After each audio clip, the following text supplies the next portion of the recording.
اعوذ باللہ من الشیطان الرجیم، بسم اللہ الرحمن الرحیم، اللہم صلی علی سیدنا و مولانا محمد وبارک وسلم۔ یا صاحب الجمال و یا سید البشر من وجهک المنیر لقد نور القمر لا يمكن الثناء كما كان حقه بعد از خدا بزرگ۔ تو یہ قصہ مختصر۔ محترم ناظرین اکرام، السلام علیکم ورحمۃ اللہ وبرکاتہ۔ میں ہوں آپ کا میزبان حافظ حامد رضا اور آپ دیکھ رہے ہیں پروگرام نور ہدایت۔ ناظرین، جیسا کہ آپ جانتے ہیں، نور ہدایت میں ہم آپ کی ملاقات جید علماء اکرام سے کرواتے ہیں، جن سے ہم کرتے ہیں سوالات اور جاننے کی کوشش کرتے ہیں دین اسلام کے حوالے سے معلومات۔ ناظرین اکرام، نور ہدایت پروگرام کرنے کا مقصد یہ ہے کہ ہر گھر میں اسلام کا پیغام پہنچے، ہر گھر میں علماء اکرام کی آواز پہنچے۔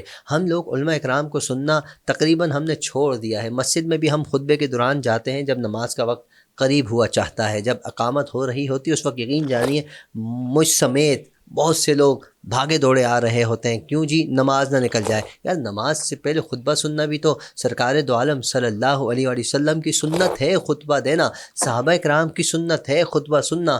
خطبہ سنیں گے تو اسلام کے حوالے سے ہمیں معلومات حاصل ہوں گی نا۔ جب ہم نے خطبہ ہی نہیں سننا، علماء کرام کو ہی نہیں سننا، تو ہم اسلام کے بارے میں کیسے جان سکتے ہیں؟ اور اگر رہی بات جمعے، مساجد، نماز کے وقت کے علاوہ کی بات، تو ہم کتنا ٹائم دیتے ہیں اسلام کو، کتنا ٹائم دیتے ہیں قرآن کو، کتنا ٹائم دیتے ہیں اللہ کے فرامین کو پڑھنا، سرکار کے فرامین کو سننا۔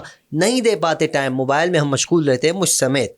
مجھے بھی ہدایت چاہیے، میں بھی ہدایت چاہتا ہوں، تو نور ہدایت کے پلیٹ فارم کے ذریعے ہم کوشش کرتے ہیں اللہ اور اس کے حبیب صلی اللہ علیہ وآلہ وسلم کے بتائے ہوئے طریقوں پر عمل کرنے کی کوشش کریں، جو علماء اکرام آج بتائیں۔ علماء اکرام آج بتاتے ہیں، یہ کل کو ہمیں کام آتا ہے۔ آج ہم کوشش کریں گے جہاد کے حوالے سے معلومات حاصل کر سکیں، جو کہ ہمارے بچوں کو اب جہاد کے بارے میں نہیں پتہ۔ ہمارے بچوں کو انگلش کی بکس کا پتہ ہوگا، ہمارے بچوں کو مختلف، اگر میں بات کروں دنیاوی علوم کے حوالے سے معلومات ہوں گی، لیکن وہ جہاد کی جو صحابہ اکرام نے کیا، وہ جہاد کی جو خود سرکار نے کیا، وہ جہاد کی جس کے صدقے میں، جس کی وجہ سے ہمیں اسلام ملا، اگر جہاد نہ ہوتا، صحابہ جہاد نہ کرتے، تو اسلام کیسے پھیلتا؟ اسلام جہاد کے بعد ہی پھیلا ہے۔ ناظرین، آج ہم جہاد کی فضیلت اور جہاد ہے کیا، اس حوالے سے جانیں گے، اور قرآن میں جہاد کے حوالے سے کیا فرمان ہے، اور صاحب قرآن سرکار دو عالم صلی اللہ علیہ وآلہ وسلم نے جہاد کی کیا فضیلت بیان کی، فضیلت نہیں بلکہ فضائل بیان کیے، جاننے کی کوشش کریں گے۔ ہمارے ساتھ موجود ہیں حضرت علامہ مولانا مفتی الیاس شاہ صاحب دامت برکاتہم العالیہ۔ آئیے آپ کی ملاقات کرواتے ہیں اور اپنے موضوع کا آغاز کرتے ہیں۔ السلام علیکم مفتی صاحب۔ وعلیکم السلام۔ مفتی صاحب کیسے مزاج خیریت سے ہیں؟ اللہ کا کرم حضرت عافیت، بہت بہت شکریہ، بہت بہت نوازش۔ یقین جانیے آپ کے ساتھ پروگرام کرتے ہیں۔ لاسٹ میں جو ہم نے کل پروگرام کیا تھا فلسطین کے حوالے سے، بیت المقدس کے حوالے سے، کمال کی گفتگو تھی آپ کی۔ اللہ کریم آپ کے علم میں، عمل میں بے پناہ برکت عطا فرمائے۔ ناظرین آپ کو پسند کرتے ہیں، ہم آپ کو پسند کرتے ہیں، آپ کا انداز بیاں بڑا خوبصورت ہے۔ آمین۔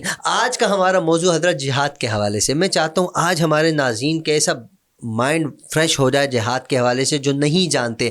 آپ کیا فرماتے ہیں؟ قرآن مجید و فرقان حمید کیا فرماتا ہے جہاد کے حوالے سے؟ بسم اللہ الرحمن الرحیم۔ وما رمیت اذ رمیت ولکن اللہ رما، وقال رسول اللہ صلی اللہ علیہ وسلم الجہاد ماضٍ الی یوم القیامہ او کما قال علیہ السلام۔ دیکھیں فلسفہ جہاد کیا ہے اور جہاد کی ضرورت پیش کیوں آئی۔ جی فلسفہ جہاد یہ ہے کہ اللہ تعالیٰ نے آپ صلی اللہ علیہ وسلم پر قرآن کریم کی آیات اور احکامات کو مکہ مکرمہ میں اتارنا شروع کیا۔ لگ بھگ اللہ کے نبی نے 13 سال مکے میں قولوا لا الہ الا اللہ کی دعوت اور پیغام دیا۔ جب آپ نے ہجرت کر کے مدینہ منورہ تشریف لائے، پھر اس کے بعد اللہ تعالیٰ نے ضابطہ بدلا، نظام اور اصول اور طریقہ کار بدل دیا۔ پہلے دعوت کا اصول یہ تھا کہ ادع الی سبیل ربک بالحکمہ، تلوار کا حکم ابھی تک نہیں آیا، لڑائی، جنگ اور قتل و قتال کا حکم ابھی تک نہیں آیا۔ بالکل۔ اسلام کی سب سے پہلی جنگ، سب سے پہلا معرکہ وہ غزوہ بدر ہے۔ اللہ اکبر۔ اور بخاری کی حدیث کے مطابق اس سے پہلے بھی 2 جنگوں کی یعنی کہ کارروائی کے لیے میدان بنایا گیا۔ بخاری جلد ثانی میں کتاب المغازی کی پہلی روایت ہے اور پہلا صفحہ ہے، جسے غزوہ بوات اور عشیرہ کہا جاتا ہے، لیکن اس میں باقاعدہ جنگ نہیں ہوئی، لیکن بدر میں جنگ کا ابتدا ہوئی۔ آپ صلی اللہ علیہ وسلم اور آپ کے صحابہ 313 اور دشمن کی تعداد لگ بھگ 1000 ہے۔ یہاں جنگ کے موقع سے پہلے اللہ کے نبی نے بہت ساری دعائیں مانگی۔ آپ نے بھی مدینہ منورہ کا حال ہی میں سفر کیا، مسجد عریش وہاں بدر میں واقع ہے، بالکل، اور میں نے بھی گزشتہ سال الحمدللہ دیکھا اس کو۔ تو مسجد عریش، یہ عریش کہا جاتا ہے خیمے کو، خیمہ تھا اللہ کے نبی نے یہاں خیمہ لگایا اور آپ نے دعائیں مانگی، اللہم ان تہلک ہذہ العصابہ، اے اللہ میں نے 13 سال کی محنت آپ کے سامنے رکھی ہے، 13 سال کا تڑپنا، 13 سال کی دعوت، 13 سال کا مکے کی گلیوں میں لا الہ الا اللہ سنانا، طائف کے پتھر کھانا اور لوگوں کے تانے سننا، جادوگر کہا گیا آپ نے برداشت کیا، ساحر کہا گیا آپ نے برداشت کیا، کاہن، یہ سب کچھ آپ نے برداشت کیا خالصتاً اللہ کی خاطر۔ اب جب میدان سامنے تیار ہے، یہاں آپ اللہ سے دعا کر رہے ہیں، اے اللہ اگر آج ہمیں فتح نہ ہوئی تو اسلام کیسے پھیلے گا، دین کیسے پھیلے گا؟ یہ پہلی جنگ ہے جو اسباب کے درجے میں بھی کمزور ہیں صحابہ، لیکن مدد اللہ سے مانگ لی ہے تو اللہ تعالیٰ نے یہاں مدد کے لیے فرشتے بھیجے، اور پھر صحابہ کی یہ جنگ جو ہوئی، دشمن نے تو اس سے عبرت حاصل کی، لیکن قیامت تک کے لیے اس سے اصول بنے۔ میں نے جو خطبے میں آیت کوٹ کی ہے، یہ آیت بدر کے حوالے سے سورہ انفال کی آیت ہے۔ اللہ کہتے ہیں وما رمیت اذ رمیت ولکن اللہ رما، آپ پتھر پھینک رہے تھے، کنکریاں، یہ بظاہر تھا، حقیقت میں پھینکنے والے اللہ خود تھے، مارنے والے اللہ خود تھے۔ کیوں؟ وجہ یہ کہ 13 سال سمجھایا، دعوت دی، لیکن جب بات سمجھ نہیں آئی، پھر اللہ نے اب خود انتقام لینا شروع کیا، اب ضابطہ بدلا، ترتیب بدلی۔ میں تھوڑا سا ایک نقشہ آپ کے سامنے کھینچتا ہوں، ہمارے ناظرین بھی اس کو بڑے توجہ سے سماعت کریں۔ اللہ تعالیٰ نے ادعو سے بات کو شروع کیا کہ اسلام کے قریب آئیں، محمد عربی صلی اللہ علیہ وسلم کی بات کو سنیں، آپ کا راتوں کو تڑپنا، دن کو دعوت دینا، پیٹ پر پتھر باندھنا، پھر بھی دعوت دینا۔ اللہ تعالیٰ نے پھر بھی آپ سے کہا ان کو دعوت دیں۔ بدر سے اس کی ابتدا ہوئی، اب دعوت نہیں ہے، اب طریقہ کار کیا ہے؟ اب میدان گرم ہو گیا ہے، اب کوئی شخص سامنے آئے گا، اگر وہاں سے تلوار چلے گی یہاں سے بھی تلوار چلے گی، وہاں سے بوٹیاں بنے گی یہاں سے بھی بوٹیاں بنے گی۔ ایک چھوٹے سے 2 بچے معاذ اور معوذ، جذبہ آپ دیکھیں، یوں لگتا ہے جیسے صحابہ نے 13 سال پتھر کھائے اور اس کا انتظار تھا۔ وہاں سے حضور کا دشمن ابو جہل نکلتا ہوا نظر آیا، 2 چھوٹے چھوٹے بچے، بخاری کی حدیث ہے، بھائی ہیں، معاذ اور معوذ۔ ابو جہل جیسے وہاں سے نکلا تو حضرت عبد الرحمن کہتے ہیں مجھ سے انہوں نے پوچھا کہ ابو جہل کون ہے؟ تو میں نے کہا ابو جہل کے ساتھ آپ کو کیا کام ہے؟ انہوں نے کہا چچا جان آپ ہمیں ابو جہل سے متعلق بتائیں، ہم اس کے ساتھ دیکھیں کیا کرتے ہیں۔ کہتے ہیں ابو جہل آتے ہوئے نظر آیا تو میں نے ان دونوں بچوں سے کہا کہ وہ آیا ابو جہل، وہ ایسے اس پر جھپٹ پڑے شیر کی طرح۔ 10 سال کے بچے، 10 سال کا بچہ آج لولی پاپ، ٹافی اور چپس کے لیے فرمائش کرتا ہے، یہ بچے وہ ہیں جو میدان کارزار میں کفر کے سردار پر جھپٹے ہوئے ہیں اور اس کو پکڑ کر اس کے اوپر بیٹھ گئے اور اس کا خیمہ بنانا شروع کیا۔ عبداللہ ابن مسعود تشریف لائے، آپ اس کے اوپر بیٹھے اور اس کی گردن کو اتارا۔ عجیب اللہ تعالیٰ نے دنیا کو ایک نقشہ بتایا۔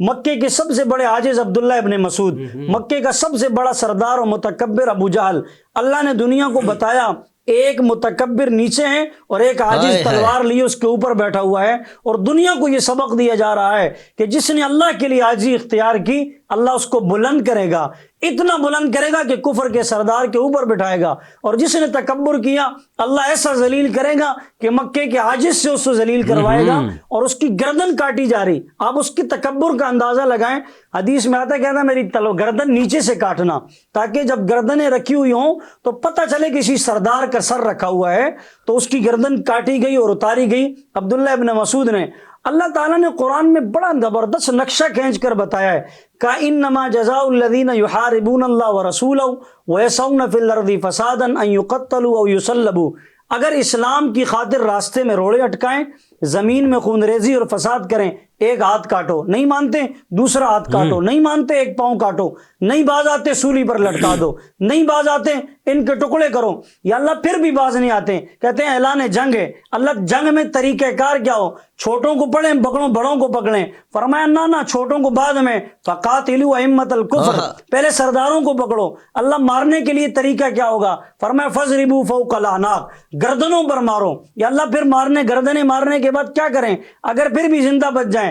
فرمایا ان کے جوڑوں پر مارو، وضربوا منہم کل بنان، بنان عربی میں ان پوروں اور جوڑوں کو کہا جاتا ہے، کہ ان کے جوڑوں پر مارو، پھر بھی اگر باز نہیں آتے تو ان کو گھسیٹ کر اور لے جا کر کے ابو جہل اور اینڈ کمپنی کو بدر کے جو کنویں ہیں جس کو کلیب کہا جاتا ہے، اللہ کے رسول سے متعلق شاعر نے کہا تھا نا، معجزہ میرے نبی کا کہہ دیا تو ہو گیا، بدر کے میدان میں کفار کی جائے ممات، جس جگہ تھا جس کو مرنا کہہ دیا تو۔ یہ ساری ترتیب بتائی۔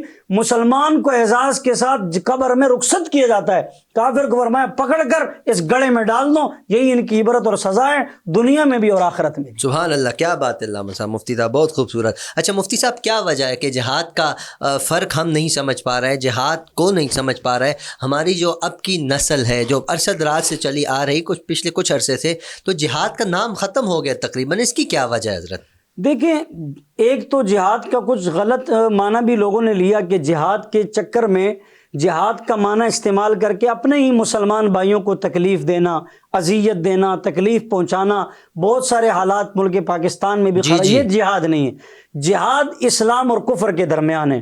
مسلمان کو اگر زخمی کرے، مارے، دست و گریباں، اس کو جہاد نہیں کہا جا سکتا، اس کو فساد کہا جاتا ہے، اس کو جو ہے بگاڑ کہا جاتا ہے۔ جہاد کفر اور اسلام کا آپس میں مارے کا۔ بالکل۔ اب ہم دیکھیں، جب صحابہ کرام کے زمانے میں چھوٹے چھوٹے بچے ہیں، آپ علیہ السلام ایک دستہ تیار فرما رہے ہیں، حدیث میں آتا ہے ایک چھوٹا سا بچہ آیا اور اس نے آ کر کہا یا رسول اللہ مجھے جنگ میں جانے کی اجازت دیں۔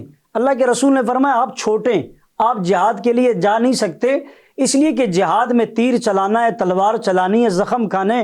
اس بچے نے کہا یا رسول اللہ صلی اللہ علیہ وسلم آپ نے باقی بچوں کو اجازت عنایت فرمائی، مجھے جانے نہیں دیتے۔ اللہ کے رسول نے کہا وہ آپ سے قد میں بڑھیں، عمر میں بڑھیں۔ اس نے کہا اگر آپ کو یقین نہیں آتا کہ میں ان کی طرح لڑ سکتا ہوں تو آپ میری اور اس کی کشتی کروا کر دیکھیں، آپ کے سامنے ابھی پتہ چل جائے گا کہ میں لڑ سکتا ہوں کہ نہیں لڑ سکتا۔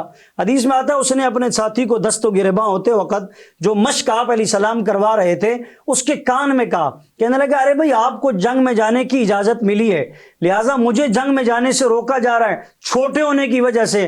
آپ ایسا کریں خود کو کمزور کرنا، میں آپ پر قابو پاؤں گا اور آپ کو گرا دوں گا، اس وجہ سے مجھے بھی جنگ میں جانے کی اجازت مل جائے گی، اسی طرح ہوا۔ اس نے خود کو کمزور کیا اور یہ اس پر قابو پا گیا اور اللہ کے رسول نے فرمایا آپ کو بھی جنگ میں جانے کی اجازت ہے۔ یہ چھوٹے چھوٹے بچے ہیں۔ ایک عورت دودھ پیتا شیرخوار بچہ لے کر آئی اور کہنے لگی یا رسول اللہ اسے بھی آپ جنگ میں لے جائیں۔ آپ نے فرمایا یہ جنگ میں کیا کرے گا؟ اس نے کہا آپ جنگ میں جائیں گے، کبھی ادھر سے تیر آئے گا، کبھی دائیں سے، کبھی بائیں اور کبھی پیچھے سے، یہ کچھ نہیں کر سکتا، لیکن جو تیر آپ کی طرف بڑھے نا یہ اس کو آپ آگے پیش کر دینا، کبھی دائیں سے آئے تو آپ اس کو آگے پیش کر دینا، کبھی بائیں سے آئے تو آپ اس تیر کو آگے اس بچے کو پیش کر دینا۔ یہ بچہ چھلنی ہو جائے گا، شہید ہو جائے گا، لیکن جو ہے یہ آپ علیہ الصلوۃ والسلام کے ساتھ جائے گا۔ میں اس کی ماں تو ہوں لیکن میں کل ایک شہید کی ماں بھی کہلاؤں گی۔ عبداللہ ابن رواحہ، آپ علیہ السلام نے جستی قافلہ بھیجا، جنگ کے لیے صحابہ کو روانہ کیا۔ مسجد نبوی میں جمعے کا دن ہے، آپ نے مسجد نبوی میں جمعے کی امامت کی۔ آپ نے دیکھا عبداللہ ابن رواحہ موجود ہیں، آپ نے کہا آپ گئے نہیں؟ کہا جی میں اس لیے نہیں گیا کہ مجھے معلوم ہے ہم جنگ میں جائیں گے، ہو سکتا ہے شہید ہو جاؤں، آپ کی امامت میں پھر نماز نہیں مل سکے گی، مسجد نبوی کی پھر نماز نہیں مل سکے گی۔ اللہ کے نبی نے فرمایا اے عبداللہ بن رواحہ جو آپ کے ساتھی آپ کے ساتھ گئے، اور عبداللہ بن رواحہ نے ایک آپ علیہ السلام کے سامنے بات رکھی، میری سواری تیز ہے، میں ان تک پہنچ جاؤں گا، میں ان کو مل جاؤں گا۔ آپ نے فرمایا عبداللہ بن رواحہ آپ ان تک پہنچ بھی جاؤ گے اور شہید بھی اگر ہو جاؤ گے تو جنت میں 500 سال کے بعد ان صحابہ کی بنسبت آپ بعد میں جاؤ گے، وہ 500 سال پہلے آپ سے جائیں گے۔ اتنی بڑی فضیلت جس کو اللہ کے نبی نے خود فرمایا میرا جی چاہتا ہے لوددت ان اقتل فی سبیل اللہ ثم احیا ثم اقتل ثم احیا ثم اقتل۔ آپ فرماتے ہیں میرا دل چاہتا ہے میدان کارزار میں جاؤں، شہید ہو جاؤں، پھر اللہ زندگی دیں، پھر شہید ہوں، پھر اللہ زندگی دیں، پھر شہید ہو جاؤں۔ آپ نے دیکھا نہیں حضرت عثمان غنی 40 دن محاصرے کے بعد شہادت کی موت ہے اور پھر قرآن کی صفحات پر ان کا خون گرتا ہے۔ فَسَيَكْفِيكُمُ اللَّهُ کی آیات وہاں قیامت کے دن بھی گواہی دیں گی کہ حضرت عثمان غنی کا خون گرا تھا۔ اور پھر شہید کو یہ کہا جاتا ہے کہ جنت کے اندر آپ جہاں چاہو آپ کا دل چاہے، حدیث میں آتا ہے ایک طوطے کے اندر اس کی روح کو ڈالا جاتا ہے اور اسے کہا جاتا ہے جہاں آپ کا دل چاہتا ہے وہاں آپ پھریں۔ حدیث میں آتا ہے جیسے موت آئے گی ویسے اٹھایا جائے گا۔ کل شہداء جب اپنی قبروں سے اٹھیں گے خون کی آبشاروں کے ساتھ زخمی حالت کے اندر اٹھیں گے اور اللہ کے سامنے اپنے آپ کو پیش کریں گے اور وہاں ان کو جنت کے اعلیٰ بڑے بڑے حسین درجات ملیں گے۔ سنبھل جاؤ مسلمانوں، سنبھل جانے کا وقت آیا، بہت سوئے ہو تم، اب ہوش میں آنے کا وقت آیا۔ جہاں سے 313 چلے تھے تم مسلمانوں، اسی ماضی کی راہوں پر پلٹ جانے کا وقت آیا۔ ڈالا ڈالی تھی تم نے کشتیاں اندلس کے ساحل پر، اسی تاریخ کو دہرانے کا وقت آیا۔ سنو یہ مسجد اقصیٰ سے کیا آواز آتی ہے، مسلمانوں میری حرمت پہ کٹ جانے کا وقت۔ اللہ اکبر۔ حضرت مفتی صاحب کیا خوبصورت انداز، کیا خوبصورت بیان، اللہ کریم قبول فرمائے۔ اتنا خوبصورت موضوع، اتنا حسین لمحات، ہم پھر بھی جہاد کی فضیلت کو نہیں سمجھ پاتے۔ میں چاہتا ہوں مختصر سا وقت آخری آج کے پروگرام کے آخری کلمات، اس کی فضیلت تو آپ نے بیان کر دی، اگر کوئی اس پر عمل پیرا ہو جائے، کوئی جہاد کا ارادہ کر لے لیکن موقع پھر بھی نہ مل پائے، تو کیا اس کو بھی اجر ملے گا؟ بالکل، دیکھیں جہاد تو بہت سارے ہیں۔ اس وقت ہم جو اپنے جس جگہ پر موجود ہیں، جابر بادشاہ کے سامنے حق بیان کرنا یہ بھی جہاد، بے شک، زبان کے ذریعے حق بیان کرنا یہ بھی جہاد، اور جو ہے تحریر کے ذریعے لوگوں کو حق بتانا یہ بھی جہاد۔ اصل اور اعلیٰ کلمت اللہ کے لیے جو جہاد اعلیٰ وہ تو میدان کارزار میں ہے، لیکن جب کسی کو موقع میسر نہ ہے تو جو پلیٹ فارم ہمارے پاس میسر ہیں، electronic media, social media, mobile phone, Facebook, Twitter, جہاں تک ہم اپنی آواز پہنچا سکتے ہیں وہاں تک جو ہمارے بس میں ہے ہم وہ کریں، جو اللہ کی طاقت میں ہوگا اللہ وہ کریں۔ بے شک، بہت بہت شکریہ مفتی صاحب، آپ نے بہت خوبصورت انداز میں گفتگو فرمائی۔ پروگرام کا وقت اختتام کی جانب ہے، آپ امید کرتے ہیں آئندہ بھی تشریف لائیں گے، یقین جانیے آپ کے آنے سے پروگرام میں جان آ جاتی ہے۔ ناظرین اکرام، آپ سے بھی گزارش ہے ہمیشہ کی طرح اپنا خیال رکھیے، اپنے اہل و عیال، اپنے پڑوسی، اپنے رشتہ دار سب کا خیال رکھیے، ہم سب کو اپنی دعاؤں میں یاد رکھیے، اور کوشش کیجیے کہ اپنی نوجوان نسل کو، اپنے چھوٹے بچوں کو جہاد کی فضیلت کے بارے میں بتائیں، اور بتائیں نا کہ صحابہ کرام نے کس انداز میں جہاد کیا اور کس انداز میں ہم تک یہ پہنچا۔ جیسا بھی مفتی صاحب نے شیر خوار بچے کا بتایا کہ اس کی والدہ، یقیناً سرکار نے فرمایا یہ بچہ کیا کرے گا، لیکن اس کی والدہ کا جواب سنیں نا، ایسا تڑپ جانے والا جواب تھا، انسان کی روح کام جاتی ہے ایسا جواب۔ کاش کہ ایسا جذبہ آج کے مسلمانوں میں بھی پیدا ہو جائے تو ہم پوری دنیا میں چھا جائیں، اور انشاءاللہ دنیا میں چھائیں گے، اور چھا جانے کا وقت ہے، ہمیں اب چھا جانا چاہیے۔ اللہ کریم فلسطین اور کشمیر، اللہ کریم سے دعا کرتے ہیں کہ جتنے بھی مسلمان فلسطین میں ہوں یا کشمیر میں ہوں یا پوری دنیا میں جہاں جہاں مسلمان کفار کے سامنے ہیں، کفار کے سامنے ڈٹے ہوئے ہیں، اللہ کریم ان سب کو کامیابیاں عطا فرمائے اور آزادی نصیب فرمائے۔ پروگرام کا وقت اختتام کی جانب ہے۔ السلام علیکم ورحمۃ اللہ وبرکاتہ۔